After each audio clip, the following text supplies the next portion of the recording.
ہم سب شہر بیلگام کے رہنے بسنے والے مختلف جماعتوں سے تعلق رکھنے والے یہاں پر آج اکٹھا ہیں۔ اس پریس کانفرنس اور اس خطاب کا مقصد یہ ہے کہ یہ ساری دنیا کو معلوم ہے کہ مسلمانوں کا ایمان اور عقیدہ ہے کہ پیغمبر حضرت محمد صلی اللہ تعالیٰ علیہ وسلم اللہ کے آخری پیغمبر، نبی اور رسول ہیں۔ اللہ تعالیٰ کی وحدانیت کے بعد پیغمبر کی بات کو ماننا، انہیں دنیا کی ہر ایک چیز سے زیادہ محبوب اور پسندیدہ رکھنا، بلکہ اپنی اولاد، اپنے مال اور یہاں تک کہ اپنی جان سے بھی زیادہ محبوب اور پسندیدہ رکھنا، یہ ایمان کا تقاضا ہے۔ بلکہ آدمی اس وقت تک مسلمان نہیں ہوتا جب تک پیغمبر کو دنیا کے ہر ایک چیز سے زیادہ محبوب اور پسندیدہ نہ رکھے۔ یہی ہمارے ایمان اور اسلام کا مدار ہے، اور اسی پر ہمارا اسلام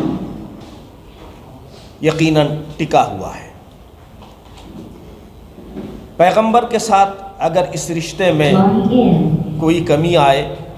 یا اس میں خلل پڑے تو یہ اتفاقی نہیں بلکہ بالاتفاق یہ حکم ہے کہ آدمی کا ایمان، عقیدہ، یہاں تک کہ اسلام متزلزل ہو جاتا ہے اور آدمی اسلام سے خارج ہو جاتا ہے۔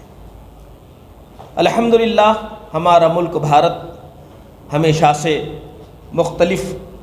مذاہب کا ماننے اور احترام کرنے والا ملک رہا ہے، مگر گزشتہ کچھ سالوں سے لگاتار بار بار اسلام پر، قرآن پر اور پیغمبر اسلام پر انگلی اٹھانے کا ایک سلسلہ چل پڑا ہے، اور آج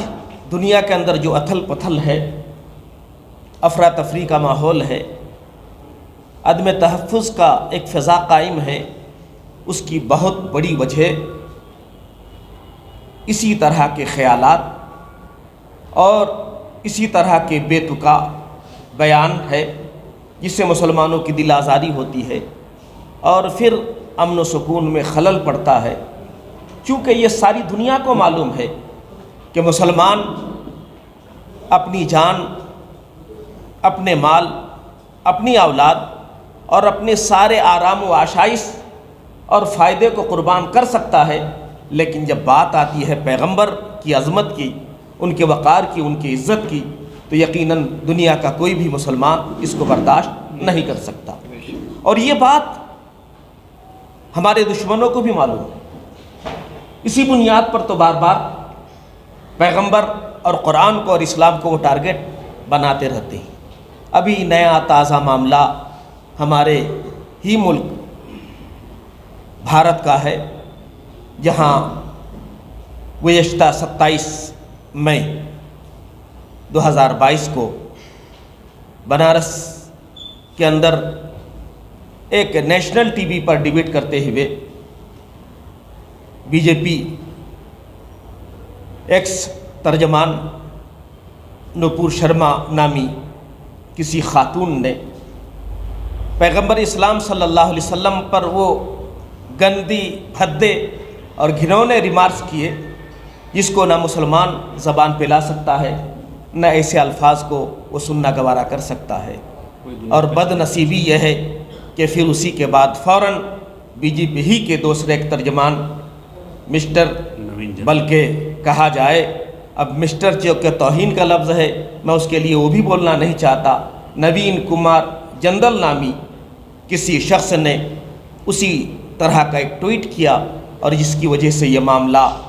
جب مسلمانوں کے کانوں تک پہنچے، نگاہوں تک یہ تحریریں آئیں، تو مسلمانوں کا دل برگشتہ ہونا، تڑپ اٹھنا، مچل جانا یقیناً ایک فطری اور ایک نیچرلی معاملہ تھا، اور جس کا اثر ہم نے صرف ملک ہندوستان میں نہیں پوری دنیا کے اندر محسوس کیا گیا۔ لیکن اب ایک اتنا سنگین معاملہ کہ دنیا کے کروڑوں اور خود بھارت میں رہنے والے 20 سے 25 کروڑ مسلمانوں کی دل آزاری ہو، اور صرف مسلمانوں کی نہیں بلکہ کسی بھی مذہب اور دھرم کا ماننے والا ہو، اگر وہ متعصب نہیں ہے، اگر وہ سلیم الفطرت ہے اگر وہ انصاف کے تقاضوں کو جانتا ہے اور انصاف پر قائم ہے، تو یقیناً چاہے ہندو ہو، سکھ ہو، عیسائی ہو، ہر آدمی کا تڑپ جانا یقیناً لازمی ہے۔ اور ہم تو یہی جانتے ہیں، کیونکہ ہم قرآن کے ماننے والے ہیں، ہمیں قرآن نے تو سبق یہی دیا ہے کہ جو لوگ خدا کے علاوہ دوسرے معبودوں کی پرستش کرتے ہیں، ان معبودوں کو بھی تم برا مت کہو۔ اسلام کا ایک سبق ہے کہ یقیناً دنیا کے الگ الگ مذاہب اور دھرم کے ماننے والے، ان کے سامنے الگ الگ دیوی دیوتا بھگوان یا جن کی وہ پوجا پاٹ کرتے ہیں، وہ ان کا اپنا دھرم اور مذہب ہے لکم دینکم ولی دین، یہ قرآن کا ہمارا سبق ہے۔ قرآن نے صاف لفظوں میں کہا ہے کہ دوسرے مذاہب اور دھرم کے ان لوگوں کو تم برا بھلا مت کہو کہ جن کی وجہ سے وہ پلٹ کر تمہارے معبود حق کی طرف پلٹ کے آئیں اور معبود حق کی توہین کرنے لگے۔ تو اتنا پاکیزہ مذہب اسلام ہے، وہ کیسے دنیا کے کسی مذہب پر توہین کر سکتا ہے؟ بہرحال جو کچھ ہوا، مسلمان اس سے بڑے آہت ہیں یقیناً، چونکہ اپنے نبی کو ہم اپنی جان سے بھی زیادہ عزیز مانتے ہیں، اپنی اولاد سے بھی زیادہ پیارا مانتے ہیں، اور دنیا کی ساری شے سے زیادہ محبوب اور پسندیدہ مانتے ہیں۔ اسی کے نتیجے میں پورے ملک میں بلکہ پوری دنیا میں ایک احتجاج کا سلسلہ چالو ہوا، اور مسلمانوں کی کئی جانیں اس سلسلے میں چلی گئی کروڑوں کے مالی نقصانات ہوئے، لیکن مسلمان ہے کیونکہ ہمارا یہ ایمانی اور اعتقادی تقاضا ہے، ہم اس معاملے میں پیچھے ہرگز نہیں ہٹ سکتے، اور دنیا کی کوئی طاقت ہمیں اس سلسلے میں پیچھے نہیں ہٹا سکتی۔ قانون کا تقاضا تو یہ تھا کہ جب بھارت سنویدھان سے چلتا ہے، دستور سے چلتا ہے، آئین سے چلتا ہے، جب بھارت کے آئین اور دستور نے ہر ایک مذہب والوں کو اپنے مذہب کے اعتبار سے چلنے کا حق دیا ہے، اور کسی کو ہرگز یہ اختیار نہیں کہ دوسرے دھرم اور مذہب والوں کی پر کیا کرے، اس طرح کے گندی تنقید یا ریمارک کرے، قطعاً اس کی اجازت نہیں ہوگی۔ تو جب نوپور شرما نامی کسی خاتون نے یا نوین کمار جندل نے جب اس طرح کی گندی اور بھدی گالیاں دیں، تو قانون کا تقاضا یہ تھا کہ ہمارے بھارت کے سنویدھان کے اعتبار سے ان کو سخت سے سخت سزا دی جاتی ان کو سلاخوں کے پیچھے ڈالا جاتا، اور ملک کے آئین اور قانون کے مطابق انہیں سخت سزا دی جاتی۔ لیکن آج تک یہ دیکھا گیا ہے کہ صرف جب دنیا بھر کے انٹرنیشنل طاقتیں اور قوتیں اور ملکوں کی طرف سے جب ذرا پریشر بنا، تو بی جے پی گورنمنٹ نے ان دونوں کو اپنے عہدے سے ہٹا دیا۔ بس اتنا ہی ہے، اس کے علاوہ دوسری کوئی کارروائی بالکل نہیں کی گئی، اور یہ یقیناً بی جے پی کا اتنا کر دینا یقیناً مسلمانوں کو ہرگز قبول نہیں ہے کہ آپ انہیں صرف پارٹی سے برخاست کر دیں یا ہٹا دیں، بلکہ مسلمانوں کی مانگ ہے، مسلمانوں کا ڈیمانڈ ہے، اور آج ہم بیلگام کی جملہ مسلم جماعتوں کی طرف سے نمائندہ کے طور پر ہم اکٹھا ہیں، اور یہ ہم ڈیمانڈ اور مانگ کرتے ہیں کہ صرف اتنا کافی نہیں، بلکہ حکومت ہند، گورنمنٹ آف انڈیا ان پر قانون کے اعتبار سے سخت سے سخت سزا دے، اور قانون کے دائرے میں، تاکہ آج کے بعد کوئی دوسرا فرد، وہ کسی بھی مذہب یا دھرم کا ہو، پیغمبر پر یا دنیا کی ان شخصیتوں پر جو مذہبی شخصیتیں ہیں، مختلف مذاہب اور دھرم کے لوگ جن کو اپنا ایک آدرش مانتے ہیں جن کو ایک آئیڈیل مانتے ہیں، جن کو فالو کرتے ہیں جو مذہبی شخصیتیں ہیں، یقیناً ان پر اس طرح کے گندے ریمارک کرنے کی کوئی ہمت نہ کرے۔ اور میں یہ بھی واضح کر دینا چاہتا ہوں، یہ ہمارا اس وقت مطالبہ یقیناً پیغمبر اسلام صلی اللہ علیہ وسلم عزت و وقار کی خاطر ہمارا جمع ہونا ہے، ہم یہ ڈیمانڈ کرتے ہیں، لیکن جنرلی عام طور پر ہمارا یہ ڈیمانڈ پہلے سے رہا ہے کہ ہندوستان میں ایک ایسا قانون آئے ہے نا کہ کسی بھی مذہب، چاہے ہندو ہو، جین ہو، سکھ ہو، عیسائی ہو، کسی بھی دھرم کا کے ماننے والے ہے نا، جن کو ایک آدرش مانتے ہیں، جن کو اس مذہب کا ایک آئیڈیل مانتے ہیں، ایسی مذہبی شخصیتوں کے خلاف کوئی اس طرح کی دوبارہ زبان درازی نہ کر سکے۔ ہمارا حکومت ہند سے ہے کہ فوراً بلا تاخیر، بغیر کسی لیت و لعل پس آنا کہ فوراً نوین کمار جندل اور پل شرما کو یقیناً جلد سے جلد گرفتار کر کے ہندوستانی قانون کے مطابق سخت سے سخت سزا دے، تاکہ یہ دنیا کے لیے عبرت ہو اور ہمارا ملک کا وقار۔ یہ بھی ایک صحیح ہے، ایک دوسرا پس منظر ہے، اور آپ محسوس کرتے ہیں ہمارا ملک ہندوستان ہمیں عزیز ہے، اس کے ذرے ذرے سے ہم محبت کرتے ہیں، اس کی بے عزتی ہرگز ہم کبھی بھی برداشت نہ ہم کرتے ہیں، نہ ہمارا اسلام اس کی اجازت دیتا ہے۔ لیکن ان چند پاٹھوں شرارت کی وجہ سے آج جو ملک کا وقار پوری دنیا میں گرا ہے۔ آپ اندازہ لگائیے، ہے نا، اقوام متحدہ میں اس سلسلے میں باتیں کی گئیں، امریکہ اور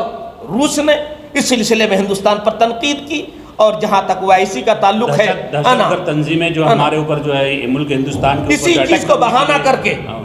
چیز کو بہانہ کر کے ہمارے ملک کو بدنام کرنے کے یہ کیا کر رہی ہیں، کوششیں کر رہی ہیں، ہے نا۔ اسی طرح 57 ممالک پر مشتمل ہے نا باضابطہ OIC نے بھی ہندوستان پر تنقید کی، اور خلیجی اور عرب اور اسلامی ملکوں کا تو کیا کہنا، جو غیر جانبدار ممالک ہیں دنیا کے، وہ بھی اس معاملے میں ہندوستان کی تنقید کر رہی ہے۔ تو یقیناً یہ بھی ہمارے لیے بالکل برداشت نہیں ہے، اور جن لوگوں کی وجہ سے یہ ہمارے ملک کی بدنامی ہو رہی ہے، ملک کی تنقید کی جا رہی ہے، یقیناً وہ لوگ مجرم ہیں، ہے نا، یقیناً ہم انہیں گنہگار سمجھتے ہیں۔ ہمارا مطالبہ ہے کہ اس پس منظر بھی اس کو دیکھا جائے اور ان پر سخت سے سخت کارروائی کی جائے۔ مجھے امید ہے حکومت ہند اس جانب توجہ دے گی۔ وہ مذہب کے بھی غدار ہیں، ملک کی غدار یقیناً، ہے نا، جس نے ملک کو نقصان پہنچایا ہے اور تنقید کا نشانہ بنانے والوں کو موقع دیا ہے، یقیناً یہ ملک کے بھی غدار ہیں۔ ایسے لوگوں پر سخت سے سخت کیس چلایا جائے اور قانونی طور پر ان کو سخت کارروائی کی جائے۔ بس انہی باتوں کے ساتھ میں اپنی یہ بات ختم کرتا ہوں۔ میں مفتی منظور احمد رضوی۔ بسم اللہ الرحمن الرحیم، نحمدہ ونصلی علی رسول الکریم، اما بعد۔ ہمارے مذہب کی تعلیم ہے قرآن کریم میں، وَلَا تَسُبُّوا الَّذِينَ يَدْعُونَ مِن دُونِ اللَّهِ۔ قرآن کریم نے تمام مسلمانوں کو نہیں، تمام انسانوں کو اس بات کا سبق سکھایا ہے کہ کوئی بھی آدمی کسی بھی دھرم کے تعلق سے لب کشائی اور غلط الفاظ یا طعن و تشنیع، اس کی اجازت قرآن میں ہمارے نہیں ہے۔ تو ہم اس وقت جو ہیں بہت ہی زیادہ مغموم ہیں، اور نہ صرف مسلمان مغموم ہیں بلکہ انصاف پسند ہندو بھائی ہمارے، سکھ بھائی ہمارے، عیسائی بھائی ہمارے، وہ بھی بہت زیادہ مغموم ہیں اس وقت۔ اور اس غم کی وجہ جو ہے حضرت محمد رسول اللہ صلی اللہ علیہ وسلم کے تعلق سے غلط بیانی اور بد زبانی یہ وجہ بنی ہے، جس کی وجہ سے ہمارا ملک بھی بدنام ہوا ہے، اور دنیا بھر کے انسان اور خصوصاً مسلمان بہت ہی زیادہ مغموم ہے کہ دستور کے، ہمارے ملک کے دستور کے خلاف ورزی ہے۔ جیسا کہ مولانا نے بھی کہا، یہ BJP کے قانون کی خلاف ورزی نہیں ہوئی ہے۔ اگر BJP کے قانون کی خلاف ورزی ہوتی ہو، ان کو اپنے پارٹی سے الگ کر دیتے تو بات سمجھ میں آتی۔ یہ تو ملک کے دستور کے خلاف ورزی کی گئی ہے، تو ملک کے دستور کے دائرے میں رہتے ہوئے ان کی سزا بھی ہونی چاہیے۔ ہمارا یہی مطالبہ ہے۔ ہم امید کرتے ہیں ہماری حکومت سے کہ وہ انصاف کی طرف آگے بڑھے گی اور ملک کے بسنے والوں کو انصاف دلائے گی، جس کی وجہ سے ملک ترقی کرے گا اور ترقی کی منزلیں اس کے لیے آسان ہوں گی۔ ہم یہ چاہتے ہیں کہ ملک کے اندر امن رہے، ملک ہمارا ترقی کرے، یہ ہماری خواہش ہے، ہماری تمنا ہے، اور اسی کے لیے ہماری یہ کوشش بھی ہے۔